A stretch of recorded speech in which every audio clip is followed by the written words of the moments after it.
नमस्कार दोस्तों, DS knowledge YouTube channel में आप सबका अपने एक बार हार्दिक स्वागत है। आज नया टॉपिक लेके आया हूं आपके लिए कि विज्ञान क्या है और जीव विज्ञान क्या है, जिसमें हम देखेंगे कि विज्ञान का अध्ययन कैसे क्यों किया जाता है, जीव विज्ञान की प्रकृति क्या है, प्राचीन भारत में जीव विज्ञान क्या था।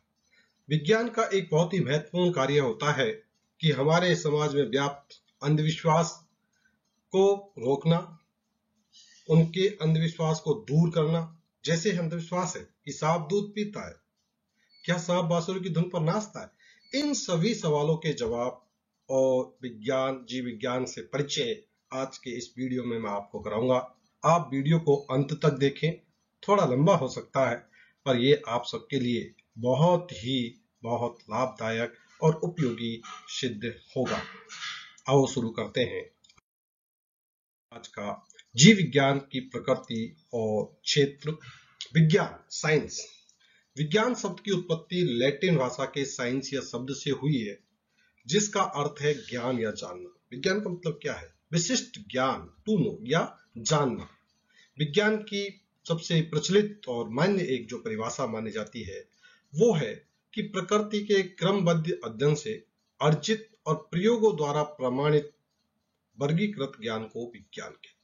कि नेचर है उसका एक सिस्टमेटिक, और उस सिस्टमेटिक से हम जो एक्सपेरिमेंट करके और एक प्रमाणित हो जाए कि भाई ये बात सत्य है, उसको हम विज्ञान कहते हैं। विज्ञान शब्द बी प्लस ज्ञा प्लस ल्यूट शब्द से बना है, जिसका अर्थ है विशेष ज्ञान। विशेष ज्ञान विज्ञान कहलाता है। ऋग्वेद में भी विज्ञान शब्द का उल्लेख है और गैलीलियो गैलीली को विज्ञान का पिता कहा जाता है, या यूं कहें कि इनका विज्ञान के क्षेत्र में विशेष योगदान होने के कारण इन्हें फादर ऑफ साइंस की उपाधि दी गई है। इनका जन्म 15 फरवरी 1564 को इटली के पीसा शहर में हुआ और उन्होंने 1586 में अपनी एक पुस्तक लिखी, द लिटिल वैलेंस, जिसमें विज्ञान के बारे में बहुत कुछ बताया गया, और ये इनकी सबसे फेमस और चर्चित बुक रही, द लिटिल वैलेंस। जीव विज्ञान या विज्ञान जो हम पढ़ते हैं उसका मुख्य पर्पज क्या है? हम कोई भी काम करते हैं उसके पीछे कोई न कोई कारण या उद्देश्य जरूर होता है। तो विज्ञान जो पढ़ते हैं उसके पीछे उद्देश्य है, या हम विज्ञान जो हमें पढ़ाई जाती है उसके पीछे भी उद्देश्य है कि प्रकृति की कार्यशैली को समझना और उसकी पूर्ण रूप से व्याख्या, कि प्रकृति में कैसे काम चल रहा है, कैसे सारा सिस्टम चल रहा है, ये समझना। प्रकृति के नियमों के अध्ययन को प्रयोग द्वारा प्रमाणित कर जानकारी प्रमाणित करना, कि भाई ये प्रकृति के अंदर जो चल रहा है इसको ऑब्जर्व करना, फिर इसके प्रयोग करना, और प्रयोग करके प्रमाणित हो जाए वो जानकारी हम विज्ञान के द्वारा प्राप्त करते हैं। आवश्यक प्रयोग, प्रेक्षण लेना, निष्कर्ष निकालना, उनकी प्रकृति पर नियंत्रण करना, ये सारे हमारे विज्ञान पढ़ने के उद्देश्य। प्रकृति में विद्यमान साधनों का समस्याओं के निराकरण में उपयोग कर मानवीय जीवन को सुखद और उत्कृष्ट बनाना। देखिए, सबसे महत्वपूर्ण और सबसे उपयोगी उद्देश्य है कि हमारे पास जितने भी रिसोर्सेज है उन रिसोर्सों का अच्छे से उपयोग करना, और उनका उपयोग मानव के जीवन को सुखद और उत्कृष्ट बनाना ही विज्ञान का मूल उद्देश्य कहा जा सकता है।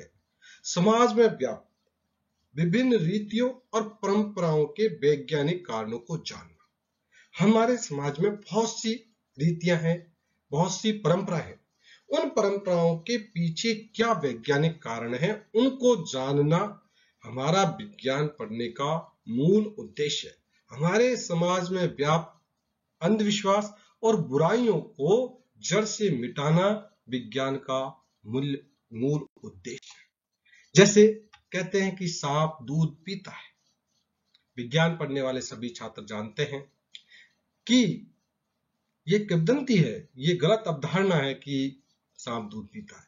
जैसे एक सामान्य अंधविश्वास की सांप, किसानों में विशेषकर आदिवासी एरियो में सम्मान जाता है कि सांप है वो जानवरों के थनों में से दूध पी जाता है। जीव विज्ञान ये तथ्य प्रकाश में लाया है कि सांप अपना सिर या मुंह पानी में डुबोकर ही पी सकता है। ये पानी अपनी देह वृत्ति को फैलाकर पीता है। पानी भी पीता है तो कैसे पीता है? अपनी बॉडी को फैला करके पीता है। इसके पीछे कारण क्या है कि सांप है उसमें चूसने के लिए, यानी पानी पीने के लिए चूसना पड़ेगा उसको, या थनों में से दूध पीने के लिए चूसना पड़ेगा, उसकी कोई क्रियाविधि नहीं पाई जाती, कोई मैकेनिज्म उसके अंदर नहीं पाई जाती। जब चूसने की मैकेनिज्म है तो थनों में से दूध कैसे पिएगा? और मांसाहारी होता है सांप, इसलिए वो दूध भी नहीं पीता। और अंधविश्वास क्या है? तो ये विज्ञान का काम है। दूसरा कहते हैं, विज्ञान क्या कहता है कि सांप जो नाचता है वो सपेरे की बीन से नहीं नाचता। इसके पीछे भी एक बहुत बड़ा वैज्ञानिक कारण है, जबकि आए दिन हम देखते हैं, हर जगह देखते हैं कि सपेरा बीन बजाता है, सांप नाच रहा है। सपेरा बीन की धुन पर नचा सकता है? ये सोचने की बात है, क्योंकि सपेरे की शक्ति और सांप के श्रवण उपकरण के बारे में एक पूर्ण भ्रामक है। क्योंकि जीव विज्ञान का सभी जानते हैं कि सांप के अंदर बाहर की आवाज को सुनने के लिए बाह्य कान ही नहीं होते। जब बाह्य कान नहीं है तो बाहर की आवाज को कैसे सुनेगा? उस तक जो आवाज जाती है वो धरती या जमीन जिस पर वो टच है उसके कंपन के माध्यम से आवाज को सांप सुनता है। वीण हवा में बजेगी तो उसका कंपन कैसे जाएगा? तो फिर उसके आधार पर सांप कैसे नाचेगा? तो इन अंधविश्वासों को वैज्ञानिक रूप से प्रमाणित करके अलग करना विज्ञान का, जीव विज्ञान का मूल उद्देश्य है। जीव जगत का अध्ययन मनुष्य का एक विशेष प्रयत्न है। मनुष्य भी एक जीव है। मनुष्य भी क्या है? एक जीव है, परंतु अन्य जीवित जंतुओं से कुछ भिन्न है। मनुष्य भी एक जीव है, पर सभी जितने भी जीव जंतु हैं उनसे अलग और निराला है।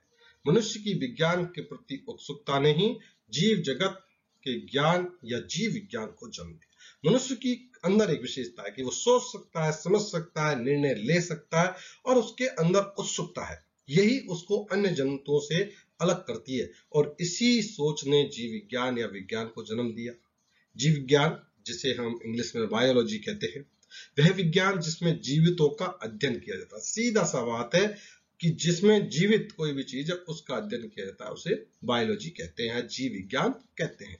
जीव जंतु क्या हैं, वे कैसे कार्य करते हैं, उसमें किस प्रकार का संबंध करते हैं और उनका विकास किस प्रकार से होता है, इस सब के बारे में अध्ययन हम जीव विज्ञान के अंदर करते हैं। जीव विज्ञान की वह शाखा जिसमें प्रत्येक प्रकार के जीवन का अध्ययन किया जाता है उसे हम बायोलॉजी कहते हैं। इस शब्द का यानी बायोलॉजी शब्द का प्रयोग सबसे पहले फ्रांसीसी वैज्ञानिक थे, लेमार्क, और जर्मन वैज्ञानिक थे ट्रेविनस, 1802 में किया। और जीव विज्ञान जो शब्द है, बायोस एंड लॉगस, जिसका अर्थ है जीवन, या और लॉगस का मतलब अध्ययन, यानी जीव विज्ञान का अर्थ है जीवन का विज्ञान, उसके बारे में अध्ययन करना। और विज्ञान की वह शाखा जिसके अंतर्गत प्रत्येक प्रकार के जीवन का अध्ययन किया जाता है जीव विज्ञान कहलाता है। इस विषय में सभी सजीव पदार्थों और जीवों के समस्त पहलुओं का क्रमबद्ध और गहन अध्ययन किया जाता है। जीव विज्ञान यानी बायोलॉजी के अंदर हम सभी जीव है उनका सिस्टेमेटिक और गहन अध्ययन किया जाता है, यही जीव विज्ञान होता है। जीव विज्ञान का जनक अरस्तु को माना जाता है। जीव विज्ञान का जनक या फादर ऑफ बायोलॉजी अरस्तु को कहा जाता है। अरस्तु यूनान के एक महान दार्शनिक थे जिनका जन्म 384 ईसा पूर्व के अंदर हुआ था या बीसी में हुआ था। जंतु विज्ञान, जीव विज्ञान को दो शाखाओं के अंदर बांटा गया है। एक होता है बॉटनी, एक होता है जूलॉजी यानी वनस्पति विज्ञान, और जंतु विज्ञान। जीव विज्ञान की वह शाखा जिसके अंतर्गत जंतुओं की संरचना, उनकी क्रियाओं का अध्ययन करते हैं उसे जंतु विज्ञान या जूलॉजी कहते हैं। इसका अध्ययन है, जूलॉजी का मतलब होता है जंतु जगत का अध्ययन। अरस्तु प्रथम व्यक्ति थे जिन्होंने जंतुओं की रचना, स्वभाव, जनन के बारे में पुस्तक जंतु इतिहास लिखी और इस पुस्तक में जंतुओं का वर्गीकरण किया। इसलिए अरस्तु को जंतु विज्ञान का पिता कहा जाता है। यानी अरस्तु ये फर्स्ट व्यक्ति था जिसने जंतु की रचना के बारे में, स्वभाव के बारे में, रिप्रोडक्शन के बारे में एक बुक लिखी और उनका क्लासिफिकेशन दिया। इसलिए इन्हें फादर ऑफ जूलॉजी भी कहा जाता है।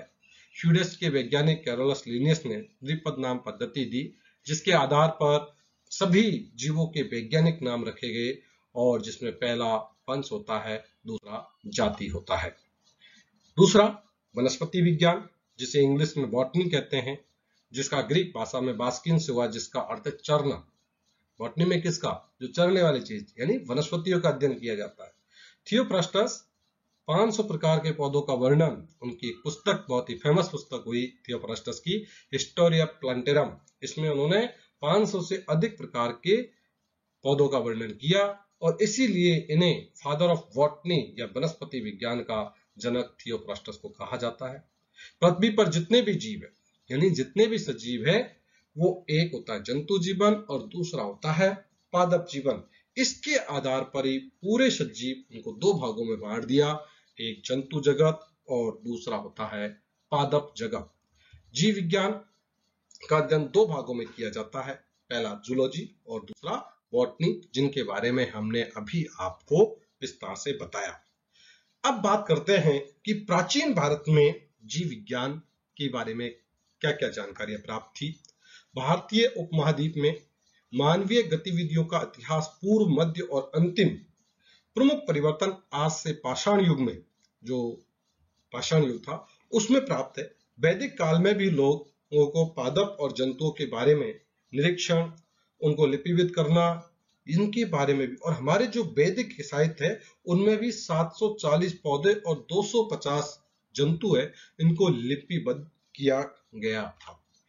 वर्गीकरण का सबसे पहले जो प्रयास है छंदोग्य उपनिषद में किया गया, जिसमें जंतुओं को 3 श्रेणी में, देखिए ये अरस्तु से बहुत पहले की बात है, परंतु हमारे वैज्ञानिकों को इतनी प्रसिद्धि और उनके कामों को इतनी मान्यता नहीं मिली, जबकि हम अरस्तु से हजारों साल पहले भी भारत के अंदर इन पौधों का वर्गीकरण, जंतुओं को वर्गीकरण लिपिबद्ध हमारे वैदिक साहित्य में कर दिया गया। वर्गीकरण का सबसे पहले उपनिषद में है, जिसमें जंतुओं को 3 श्रेणी में बांटा गया, जिसको 3 श्रेणी है, जीवज यानी स्तनधारी, अंडज यानी जो अंडे देते हैं, पक्षी, सरीसृप, कीट और कृमि, और उद्भिज यानी जो छोटे सूक्ष्म जीव है उनमें। तो 3 में जीवज, अंडज और उद्भिज में 3 में वर्गीकरण किया गया। सुश्रुत सर्वप्रथम वैज्ञानिक थे जिन्होंने मानव की शारीरिक रचना का अध्ययन किया।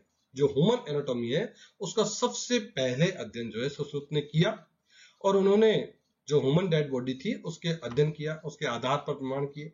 सुश्रुत संहिता शल्य चिकित्सा के क्षेत्र में सर्वाधिक प्राचीन शोध ग्रंथ माना जाता है। सुश्रुत संहिता जो सुश्रुत के द्वारा लिखी गई थी, वो चिकित्सा के क्षेत्र में सबसे प्राचीन ग्रंथ उसको माना जाता है। स्वयं सुश्रुत ने नासा शल्य चिकित्सा द्वारा मनुष्य पर प्लास्टिक सर्जरी का प्रयोग किया था, यानी नाक पर, और सुश्रुत आंखों की शल्य चिकित्सा जो मोतियाबिंद की थे उसमें भी दक्ष थे, इसलिए सुश्रुत को शल्य चिकित्सा का जनक कहा जाता है, फादर ऑफ सर्जरी सुश्रुत को कहा जाता है। पाचन, उपापचय और प्रतिरक्षा के विषय में सबसे पहले हमारे जो महान चिकित्सक थे चरक, उन्होंने सबसे पहले बताया। चरक के अनुसार हमारे शरीर के अंदर 3 अवयव यानी 3 दोष होते हैं, पित्त, वात और कफ। पित्त, वात और कफ। आज भी आयुर्वेद का हर चिकित्सक इन 3 के आधार पर, हमारे यहाँ के जो पुराने चिकित्सक थे, अनुभवी चिकित्सक से हाथ देकर भी बीमारी बता देते थे, वो बताते थे वात, पित्त और कफ को देख करके कि इन 3 अवयव जो वात, पित्त, कफ 3 अवयव है, ये अगर बिगड़ जाए, इनका बैलेंस अगर बिगड़ जाता है तो रोग हो जाता है या विकार हो जाता है। भारत में चिकित्सा की देशज विधि, इस जो देशी विधि है जिसे आयुर्वेद कहते हैं, आयु का मतलब जीवन, वेद अर्थात ज्ञान, जो कि जीवन अथवा आयु का विज्ञान है, ये कहलाता है आयुर्वेद। इसका विकास मुख्य रूपों से चरक संहिता के सिद्धांत पद्धति के आधार पर विज्ञान से हुआ। चरक का विचार था कि व्यक्ति सार्वभौमिक आत्मा का ही एक प्रतिरूप है। मानव एवं दृष्टिगोचर संसार दोनों, मानव और दृष्टिगोचर जितने दिखते हैं, वो 6 तत्वों से बने। 6 तत्व कौन से? पृथ्वी, अग्नि, तेज, वायु और प्रकाश। और 6ठा तत्व था आत्मा, या स्वयं व्यक्ति में ही होता है। ये ब्रह्मांड में ब्रह्मा के समकक्ष इस आत्मा को माना गया है। संस्कृत में मनु के साहित्य मनु संहिता या मनुस्मृति में विकास को प्रस्तावित किया गया है। तो प्राचीन भारत में हमारे सुश्रुत हुए, चरक हुए, और मनु साहित्य के अंदर भी मनुष्य के विकास और जीवों के विकास के बारे में लिखा गया है। ये जीव विज्ञान हमारे आपको पूरा विज्ञान क्या है, जीव विज्ञान क्या है, कैसे अंधविश्वासों को दूर करने का काम विज्ञान करता है, इसके बारे में आपको बताया है। आपके लिए बहुत ही उपयोगी साबित होगा। अब तक अगर आपने हमारा चैनल सब्सक्राइब नहीं किया है तो चैनल को सब्सक्राइब करें। किसी भी इंसान की जिंदगी की उपलब्धि को इससे नहीं आंका जाना चाहिए कि उसे क्या मिला, बल्कि इससे आंका जाना चाहिए कि वह क्या बन गया। हमें यह नहीं देखना चाहिए कि उसने इतनी मेहनत की, उसका रिजल्ट क्या मिला। रिजल्ट एक प्रोसेसिंग का हिस्सा है, परंतु हमें देखना चाहिए कि उस काम को करने के दौरान व्यक्ति के अंदर क्या क्या नई आदत, क्या क्या नए लक्षण, क्या उसकी जिंदगी में सुधार आया, इसके बारे में जो उपलब्धि होती है वही उसकी असली उपलब्धि होती है। रिजल्ट तो, उसका परिणाम तो एकमात्र उसका हिस्सा होता है। जय हिंद, जय भारत।